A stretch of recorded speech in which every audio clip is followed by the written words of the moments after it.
2% vote BJP के against बढ़े और 38% बीजेपी के पक्ष में। और अभी और आक्रोश बढ़ा है जनता का, कम नहीं हुआ है। 70% बीजेपी के अगेंस्ट में, फिर भी ये लोग दावा करते हैं कि हम 400 प्लस सीट जीतेंगे। उसका कारण क्या है? घोषित रूप से राजतंत्र हो गया। अब घोषित रूप से कब होगा? जब चुनाव आयोग 545 सीटों पे निर्विरोध रूप से बीजेपी को जीता हुआ घोषित कर देगा।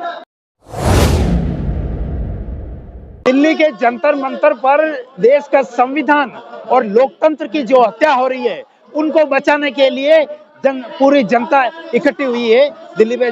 ईवीएम के द्वारा जो जनता का जो लोकतांत्रिक अधिकार है वोट देना, वो निष्पक्ष ढंग से चुनाव आयोग संपन्न नहीं करवा पा रहा है।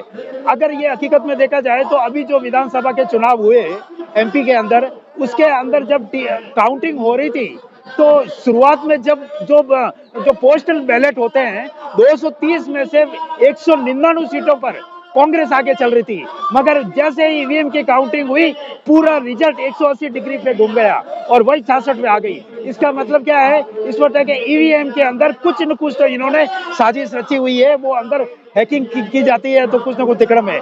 जब बैलेट पेपर पे 199 सीट पे कांग्रेस आगे थी तो फिर ये कैसे हो गया कि 66 सीट पर, मतलब वो 166 पे जीत गए?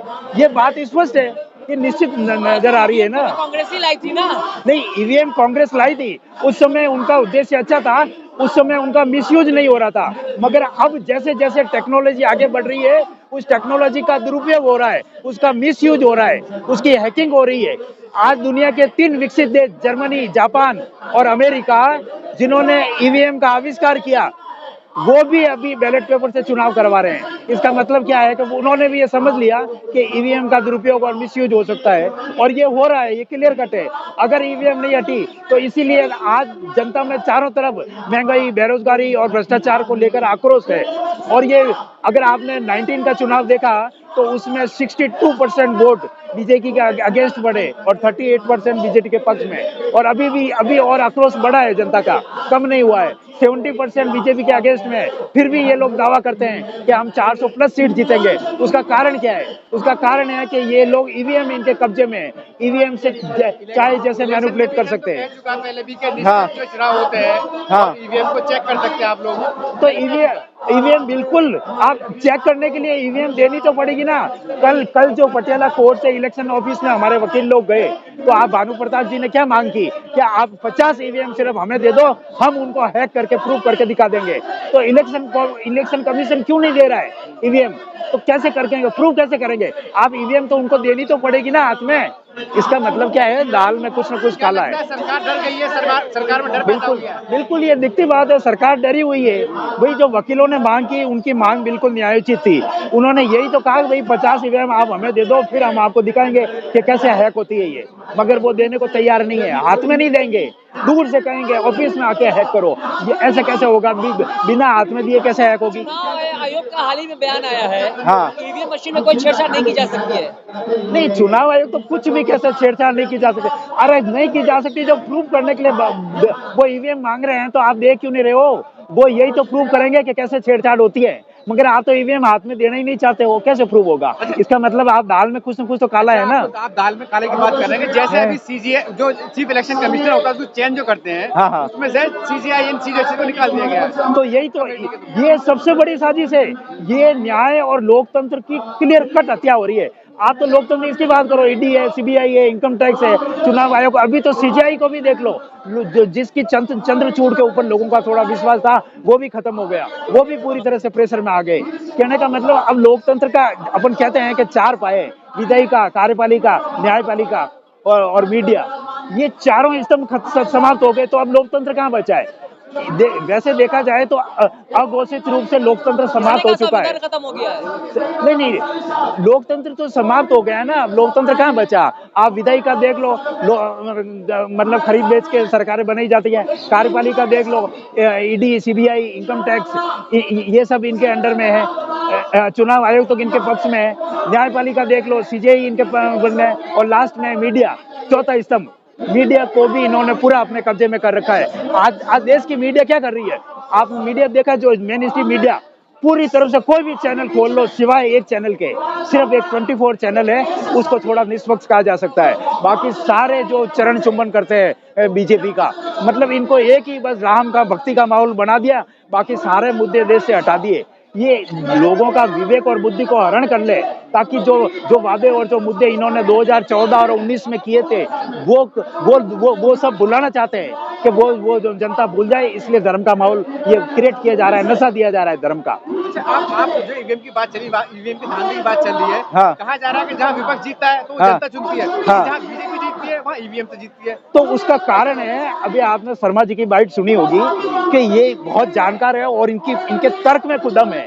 जब होता क्या है कि जब इलेक्शन कमीशन विभिन्न चरणों में चुनाव करता है, तो जहां पहले चुनाव होते हैं, दूसरा चरण, तीसरा चरण, चौथा चरण, अब आप देखिए चौथा चरण में कहाँ चुनाव हुआ? तेलंगाना में।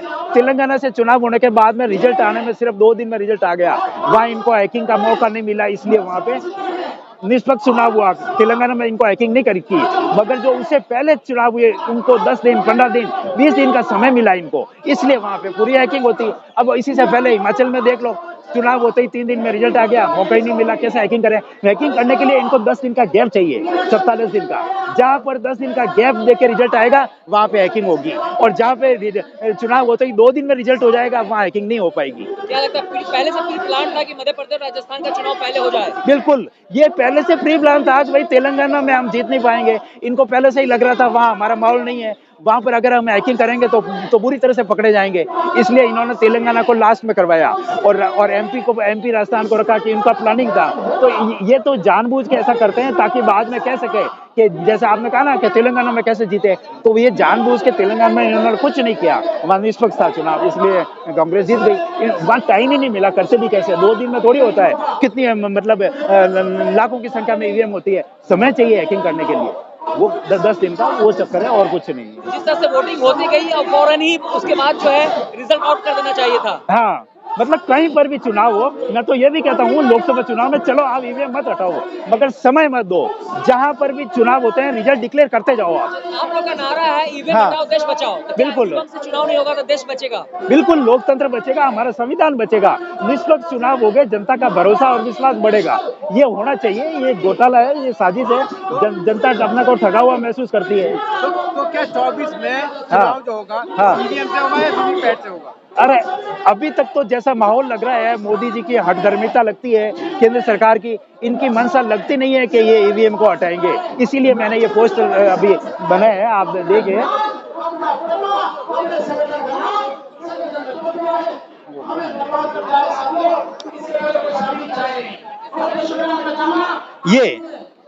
ये चीज मैं लोगों को सबको यही कह रहा हूं कि आप ये दिखा दीजिए, इंडिया अवॉइड इलेक्शन 2024। इसका मतलब क्या है कि राहुल गांधी और सभी विपक्षी पार्टियां अन्याय यात्रा निकाल रहे हैं, विभिन्न मुद्दे उठा रहे हैं और चुनाव लड़ना चाहते हैं। अरे आप ऐसा चुनाव क्यों लड़ रहे हो जिसमें पहले से ही पता है आपकी हार निश्चित है? ऐसी लड़ाई आप क्यों लड़ना चाहते हो? आप स्पष्ट मना कर दीजिए कि अगर ईवीएम से आप चुनाव करवाएंगे, हम इस चुनाव में पार्टिसिपेट नहीं करेंगे, हम इस चुनाव का बहिष्कार करते हैं। आर या पार की लड़ाई अगर आप नहीं करेंगे तो फिर वो चुनाव होगा ही नहीं, करोड़ों रुपए देश का बच जाएगा।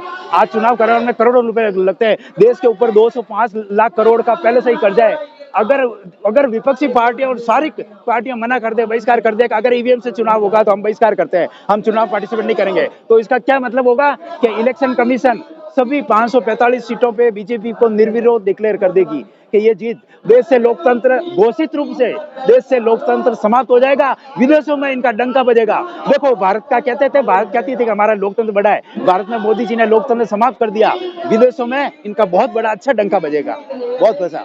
और अच्छा है, मतलब ये यही तो चाहते हैं, हमारा डंका बजना चाहिए, आपका डंका बज जाएगा। आप चाहते हैं कि भारत में राजतंत्र आ जाए? बिल्कुल यही होगा, जब अघोषित रूप से राजतंत्र हो गया। अब घोषित रूप से कब होगा? जब चुनाव आयोग 545 सीटों पे निर्विरोध रूप से बीजेपी को जीता हुआ घोषित कर देगा, तब वो घोषित रूप से हो गया, डिक्लेयर हो जाएगा कि देश में लोकतंत्र समाप्त हो गया।